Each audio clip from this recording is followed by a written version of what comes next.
Good morning student of class 4। बच्चों, आज का हमारा पाठ है मूल मंत्र, पाठ 4।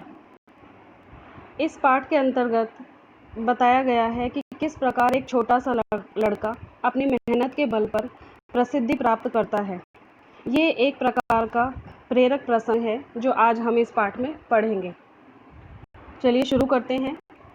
क्या अब इसे चिपकाकर कील ठोक दूं बाबूजी? छोटा सा लड़का बेसब्री से बोला। बाबूजी ने हाथ में चमड़ा पकड़ते हुए जवाब दिया, नहीं बेटा, अभी इतनी जल्दी नहीं, पहले उसे सूख कर चिपक जाने दो। जल्दबाजी करने से जूते का तला 2-4 दिन में ही फिर से अलग हो जाएगा। देखिए, यहाँ एक व्यक्ति है, वह अपने बेटे के साथ बैठकर जूते बनाने का कार्य कर रहा है, जिसमें वह बच्चा अपने पिताजी से बार बार कुछ प्रश्न कर रहा है और थोड़ी जल्दबाजी कर रहा है जूते बनाने में। तो उसके पिता कहते हैं कि नहीं, कार्य धैर्य के साथ करो। लड़का उठकर बाहर गली में इधर उधर देखने लगा। अब लड़के को लगा कि यहाँ थोड़ा टाइम लगेगा, थोड़ा समय लगेगा इसको सूखने में, तो वह उठकर गली में इधर उधर देखने लगा। 5 मिनट भी नहीं बीते थे कि फिर से पूछने लगा, अब कील ठोक दूँ? उसने 5 मिनट से पहले ही पूछा कि अब कील ठोक दूँ? नहीं बेटा, थोड़ा सब्र करो, देखो जो काम ढंग से करो, अच्छा करो, पूरी लगन से करो। तो उसके पिता ने फिर से मना किया कि नहीं बेटा, अभी थोड़ा और सब्र रखो। थोड़े ही दिनों में लड़का जूतों की मरम्मत के काम को सीख गया। लड़के ने सोचा कि क्यों न वह अलग से यही काम करके थोड़े पैसे अपने बलबूते पर कमाकर अपने परिवार की गरीबी दूर करने में मदद करे। देखिए कितनी अच्छी बात है कि एक छोटा सा बच्चा अपने परिवार की मदद करना चाहता है, क्योंकि वह एक गरीब परिवार से है और वह चाहता है कि वह भी अपने बल पर थोड़े पैसे कमाए और अपने परिवार की मदद करे, सहायता करे। लड़के ने सड़क के किनारे एक बरगद के पेड़ के नीचे अपने बैठने के लिए जगह खोज ली। उसने एक पेड़ के नीचे अपने लिए जगह खोज ली। वहाँ पर वह बैठकर जूतों का कार्य करने लगा।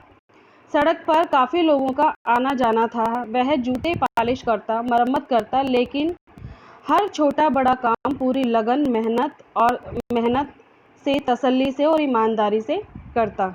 देखिए, वह बहुत ही मेहनती बच्चा था।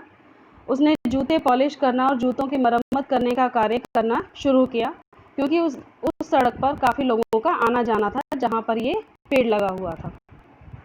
जो आदमी एक बार उससे काम करवा लेता वह उसका हमेशा के लिए ग्राहक बन जाता। अब देखिए, क्योंकि बच्चा कार्य अपनी ईमानदारी और लगन के साथ करता था, इसीलिए उसके ग्राहक बनते चले गए।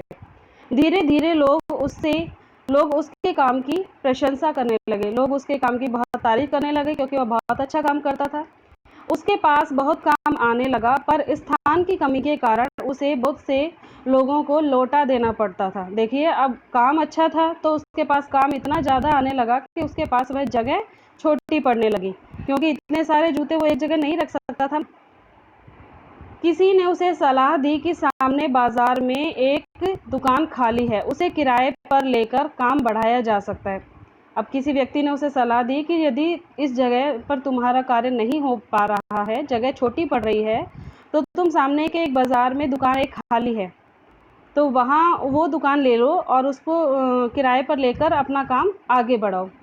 उसने सलाह मानकर दुकान किराए पर ले ली। अब उसके पास एक दुकान हो गई। देखिए, जिस लड़के ने कार्य अपना एक पेड़ के नीचे से शुरू किया था, वह कार्य अब इतना बढ़ गया कि उसने दुकान कर ली। अब उसके पास एक दुकान हो गई। जूते रखने के लिए स्थान की कमी न रही। मदद के लिए उसने 1-2 आदमी भी रख लिए। काम कितना भी ज़्यादा क्यों ना हो, वह जल्दबाजी नहीं करता। बाबूजी की सीख को अपने जीवन का मूल मंत्र बना लिया था। वह जितना काम करता, ढंग से करता। देखिए, उसके पिता ने उसे बचपन में ही कहा था कि जो भी कार्य करो वह पूरी तसल्ली के साथ, धैर्य के साथ, लगन के साथ करो, और अपने पिता की इसी सीख को उसने अपना जीवन का मूल मंत्र बना लिया, जिसके बल पर वह आगे बढ़ता चला गया। एक दिन किसी ने फिर सलाह दी, तुम नए जूते क्यों नहीं बनाते? तुम्हारे बनाए जूते मजबूत होंगे, तुम्हारा काम अच्छा है, लोग तुम्हारे बनाए जूते खुशी खुशी खरीद लेंगे। अब क्योंकि लोग उसे जानने पहचानने लगे थे और उसके बनाए हुए जूते बहुत मजबूत होते थे, तो उसने कहा कि जब इतना अच्छा जूतों का काम तुम जानते हो तो तुम खुद के जूते बनाओ।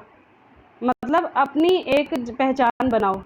वैसे भी वह काम में इतना व्यस्त रहता था कि कहीं आता जाता नहीं था। अब वो काम उसके पास इतना ज़्यादा रहता था कि वह जो लड़का था वो कहीं आता जाता ही नहीं था, बस अपने काम में ही व्यस्त रहता था।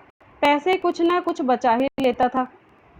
थोड़ी सी अपनी जमा पूंजी से उस लड़के ने वहीं दुकान पर छोटा सा कारखाना लगा लिया। अब वह सिर्फ मरम्मत और पॉलिश का काम नहीं करता था, उसने उसी दुकान में एक छोटा सा कारखाना लगा लिया जिसमें वह जूते बनाने लगा। उसकी लगन, ईमानदारी और मेहनत के कारण उसके जूतों की प्रसिद्धि बढ़ती गई।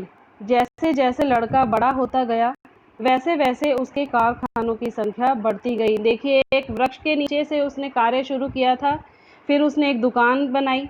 दुकान बनाने के बाद में भी उसका कार्य इतना बढ़ गया कि उसने वैसे ही कई कारखाने बना लिए उस दुकान जैसे ही, जहाँ पर वह जूते बनाने का कार्य करने लगा। लोग उसके जूतों को उसी के नाम से जानने लगे। क्या आप जानना चाहेंगे उस लड़के का क्या नाम था? उसका नाम था बाटा। देखिए, हम सभी जानते हैं कि बाटा जूतों की एक बहुत ही अच्छी कंपनी है, और वह किस प्रकार से बनी, इसकी कहानी आज हमने पढ़ी है। सभी लोग जानते हैं कि बाटा के जूते, चप्पल सभी बहुत मजबूत होते हैं। तो हमने इस पाठ में सीखा कि किस प्रकार मेहनत और ईमानदारी से कठिन लक्ष्य को प्राप्त किया जा सकता है। देखिए, आगे आपके प्रश्न उत्तर दिए गए हैं। बच्चों, आप इस वीडियो में जो प्रश्न उत्तर हैं, इनको ध्यान से पढ़ के पहले खुद इनको करने की कोशिश करेंगे, खुद इनको फिल करने की कोशिश करेंगे। ठीक है, अगले वीडियो में हम आपको बताएंगे कि ये प्रश्न उत्तर कैसे फिल करने हैं।